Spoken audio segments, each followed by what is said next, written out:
আমার প্রিয় বন্ধুগণ, মদিনা জিন্দেগির ঘটনা, আল্লাহ নবী, বিশ্ব নবী জনাবে মুহাম্মদুর রাসূলুল্লাহ সাল্লাল্লাহু আলাইহি ওয়াসাল্লাম উম্মতের চিন্তা করে আল্লাহ নবী মদিনায় চলে গেছেন। মদিনার পাহাড়ের উপরে আল্লাহর নবী একটা পাহাড়ের গর্তের ভিতরে নেমেছেন। পাহাড়ের গর্তের ভিতরে নেমে আল্লাহ নবী, বিশ্ব নবী জনাবে মুহাম্মদুর রাসূলুল্লাহ সাল্লাল্লাহু আলাইহি ওয়াসাল্লাম উম্মতের চিন্তা করে রব্বি হাবলি উম্মতি বলে কান্না করে রাসূল নিয়ত করে বসেছেন, আল্লাহ পাক যতক্ষণ পর্যন্ত রাসূলের উম্মতের নাজাতের ফয়সালা না করবে ততক্ষণ পর্যন্ত আল্লাহর নবী সিজদা থেকে মাথা উঠাবেন না। এইদিকে খবর পৌঁছে গেছে মদিনায়। কি চাও, আজকে 3 দিন যাবত রাসূলের খবর নাই মদিনায়। কাফেরেরা আল্লাহ নবীকে মেরে ফেললো নাকি, রাসূলকে হত্যা করলো নাকি, সাহাবায়ে কেরাম পাগল পারা হয়ে গেছে। রাসূলের প্রত্যেকটা সাহাবীরা আল্লাহ রাসূলকে মদিনার অলিগলি প্রত্যেকটা রাস্তায় তন্ন তন্ন করে খোঁজে, কোথাও রাসূলের সন্ধান পাওয়া যায় না। সাহাবায়ে কেরাম বিশ্ব নবীজির টেনশনে, বিশ্ব নবীজির সাহাবীরা 3 দিন পর্যন্ত খাদ্য পানি নিজের জন্য হারাম করে দিয়েছে। হযরতে আবু বকর, হযরতে ওমর, হযরতে উসমান, হযরতে আলী, রাসূলের কলিজার টুকরা বেটি ফাতেমা রাদিয়াল্লাহু তাআলা আনহা সবাই মিলে রাসূলকে মদিনার অলিতে গলিতে তন্ন তন্ন করে খোঁজে। সাহাবায়ে কেরাম মদিনার প্রত্যেকটা অলি গলি রাস্তা খোঁজ খবর দিয়া মদিনার সাহাবীদেরকে শোনায় দেয়, মদিনার সাহাবীরা রে, শুনতে পেয়েছো নাকি রাসূলের খোঁজ খবর পাওয়া যায় না, 3 দিন পর্যন্ত মদিনায় কোনো খবর নাই। ঘোষণা যখন হয়ে গেল, আল্লাহ রাসূলের সাহাবী হযরত ওমর পাগল পারা হয়ে গেছে। রাসূলের সাহাবী হযরত ওমর সহ্য করতে না পেরে খোলা তরবারি হাতে নিয়েছেন। খোলা তরবারি হাতে নিয়ে মদিনার কাফেরদের উদ্দেশ্য করে বলতেছে, রে মদিনার কাফেরেরা, তাড়াতাড়ি করে বলো রাসূল কোথায় আছি। আমি ওমর খোলা তরবারি নিয়ে মদিনার রাস্তায় নেমেছি। মদিনার মুনাফিক কাফেররা শোনো, অল্প সময়ের ভিতরে যদি রাসূলের সন্ধান তোমরা না দিতে পারো, আমি ওমর কথা দিতেছি, ওমরের তরবারি আঘাত থেকে তোমরা কিন্তু রেহাই পাবে না। এই ঘোষণা যখন ওমর করে দিয়েছি, মদিনার প্রত্যেকটা কাফের বেঈমানেরা থরথর করে কাঁপতেছে। উপায় নাই, রাসূলের সন্ধান তো আমরা জানি না, কিন্তু ওমর ঘোষণা করেছে, ওমর তরবারি আঘাত থেকে তো বাঁচার কোনো উপায় নাই। রাসূলের সাহাবী আবু বকর ওমরকে ডাক দিয়ে বলতেছে, ভাই ওমর রে, তাড়াতাড়ি করে তরবারি রাখো, চলো আমরা যাই, রাসূলের খোঁজ খবরের জন্য একটু বাহিরে বের হয়ে যাই। হযরত ওমর আবু বকরের কথা অনুযায়ী তরবারিখানা রেখে দিই। আবু বকর এবং ওমর 2 জন মিলে রাসূলের খোঁজ খবর করার জন্য মদিনার পাহাড়িয়া এলাকায় বের হয়ে গেলেন। মরুভূমির ভিতরে গিয়া পাহাড়িয়া এলাকার কাছে গিয়ে মদিনার প্রত্যেকটা জায়গায় তন্ন তন্ন করে খোঁজে। রাস্তার পাশে কিছু যুবকদের দেখতে পায়, কিছু রাখালদের দেখতে পায়। ডাক দিয়ে বলতেছে, ও মদিনার রাখালেরা, ও মদিনার যুবকেরা, ও মদিনার ছেলেরা, আমার রাসূলের সন্ধান কি তোমরা জানো? আমরা রাসূলের সন্ধানের জন্য বের হয়েছি। এই পাশ দিয়া, এই রাস্তা দিয়া রাসূলুল্লাহকে তোমরা কি যাইতে দেখছো নাকি? রাখাল ডাক দিয়ে বলে, ও পথিক, কি তোমাদের পরিচয়? তোমাদের তো আমরা চিনি না, মুহাম্মদুর রাসূলুল্লাহকেও তো আমরা চিনি না। আবু বকর ডাক দিয়ে বলতেছে, রে রাখাল, আমার নাম আবু বকর, আমার ভাই হযরত ওমর। আবু বকর ওমর যখন পরিচয় দিয়ে দিল, রাখাল ডাক দিয়ে বলে, রে আবু বকর, ওমর, রাসূলুল্লাহকে কোনোদিন আমরা এই দুনিয়ায় দেখতে পাই নাই, তবে আজকে 3 দিন যাবত ওই যে পাহাড় দেখা যায়, ওই পাহাড়ের গর্তের ভিতরে একটা লোক রব্বি হাবলি উম্মতি বলে কান্না করতে করতে পাগল পারা হয়ে যাচ্ছে। রে আবু বকর, রে ওমর, তাড়াতাড়ি করে চলে যাও, তাড়াতাড়ি করে চলে যাও, গিয়ে দেখো ওই ব্যক্তিকে পাহাড়ের গর্ত থেকে বের করা যায় কিনা। আজকে 3 দিন যাবত ওই ব্যক্তি পাহাড়ের গর্তের ভিতরে নেমে কান্দে।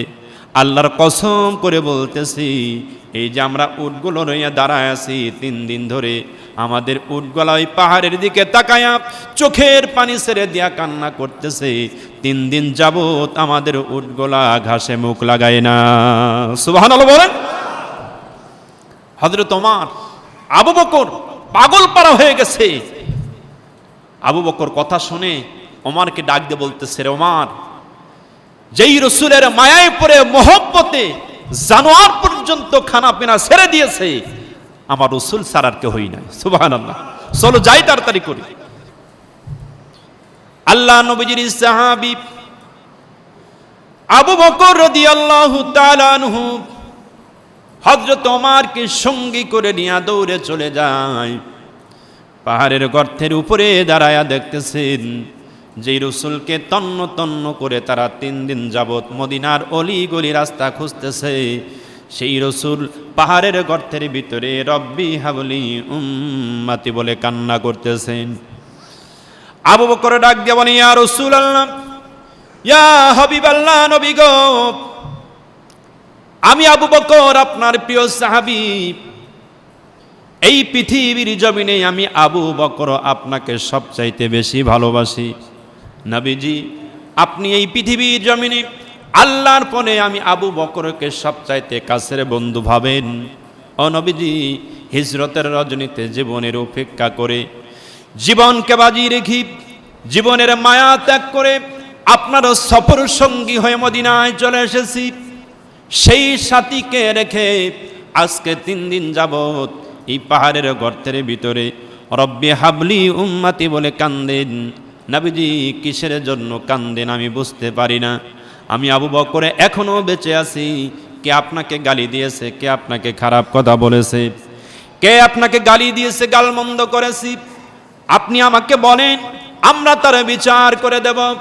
ইয়া রাসূলুল্লাহ, কিসের জন্য আপনি কান্দেন? তাড়াতাড়ি করে মাথা ওঠান। আমার নবীজি মাথা ওঠায় না, কারণ তিনি তো ফোন করে বসেছেন, যতক্ষণ পর্যন্ত আল্লাহর পক্ষ থেকে ফায়সালা না আসবে ততক্ষণ পর্যন্ত আমার নবী সিজদা থেকে মাথা উঠাবেন না।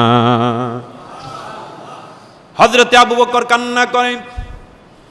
আবু বকর ডাক দিয়ে বলেন, ইয়া রাসূলুল্লাহ, ইয়া হাবিবাল্লাহ, নবী গো, আপনি কাঁদবেন না নবীজি, তাড়াতাড়ি করে মাথা উঠান। আমি আবু বকর বলতেছি, আমার জীবনে যত নেকি আমি কামাই করেছি, আমি আবু বকর ঘোষণা করে দিলাম সব নেকিগুলো আপনার উম্মতের নাদাতের জন্য দিয়ে দিলাম। তবু মাথা উঠান, মাথা উঠান নবীজি। রসুল কিছুই বলে না, শুধু রব্বি হাবলি উম্মতি বলে কান্না করে। আবু বকর ব্যর্থ হয়ে গেলেন। ওমর দাঁড়িয়ে গেলেন। রসুলের সাহাবী ওমর দাঁড়িয়ে গেলেন। ইয়া রাসূলুল্লাহ, ইয়া হাবিবাল্লাহ, নবী গো, আমি সেই ওমর দাঁড়ায় গেছি যে ওমর আপনার হাতে কালিমা পড়তে আসার সময় আপনার কল্যাণ নিতে এসেছিলাম। আপনার কল্যাণ নিতে এসে আপনার প্রেমে পড়ে, আপনার মহব্বতে পড়ে, আপনার আদর্শে পাগল পারা হয়ে আপনার হাতে কালিমা পড়ে মুসলমান হয়ে গেছি। নবী গো, সেই ওমরকে রেখে আপনি এই পাহাড়ের গর্তের ভিতরে রব্বি হাবলি উম্মতি বলে কান্দেন। কিসের জন্য কান্দেন গো নবীজি? আজকে 3 দিন পর্যন্ত মদিনার অলি গলি রাস্তা আমি তন্ন তন্ন করে খুঁজেছি, এখন দেখতেছি নির্জন এলাকায় বসে আপনি পাহাড়ের গর্তের ভিতরে রব্বি হাবলি উম্মতি বলে কান্দেন। ও নবীজি, আপনি কাঁদবেন না নবীজি, কাঁদবেন না। আমি ওমর ঘোষণা করে দিলাম, আপনি কাঁদবেন না। ইয়া রাসূলুল্লাহ, ইয়া হাবিবাল্লাহ, আমি ওমর ঘোষণা করতেছি, আমি ওমরের জীবনে যা নেকি বদি কামাই করেছি আপনার গরিব উম্মতের জন্য আমি দান করে দিলাম। মাথা উঠান, কাঁদবেন না নবীজি। রাসূল তাও কথা বলে না। আবু বকর ওমর ব্যর্থ হয়ে গেলেন। ব্যর্থ হয়ে আবু বকর ওমর বলতেছেন, ভাই ওমর, আবু বকর বলতেছেন, ভাই ওমর, আজকে রাসূলকে এই পাহাড়ের গর্ত থেকে উঠানো যাবে না। রাসূলকে যদি আমরা পাহাড়ের গর্ত থেকে তুলতে চাই, রাসূলের কলিজার টুকরা সন্তান ফাতেমা আর হাসান এবং হুসাইনকে লাগবে। সুবহানাল্লাহ বলে। এরা সারা রাসূলকে তোলা সম্ভব হবে না। এমন সময়ে ব্যর্থ হয়ে দুইজন ব্যাক করলেন। ফাতেমাকে খবর দেওয়ার জন্য, হাসান এবং হুসাইনকে খবর দেওয়ার জন্য পাহাড়ের গর্ত থেকে যখন নেমে আসতেছে, রাস্তার ভিতরেই হযরত আলীর সঙ্গে সাক্ষাৎ হয়ে গেল। আলীকে ডাক দিয়ে বলতেছেন, আলী রে, রাসূলের খোঁজ খবর পাওয়া গেছে। আল্লাহর নবী পাহাড়ের গর্তের ভিতরে নেমে রব্বি হাবলি উম্মতি বলে কান্না করে।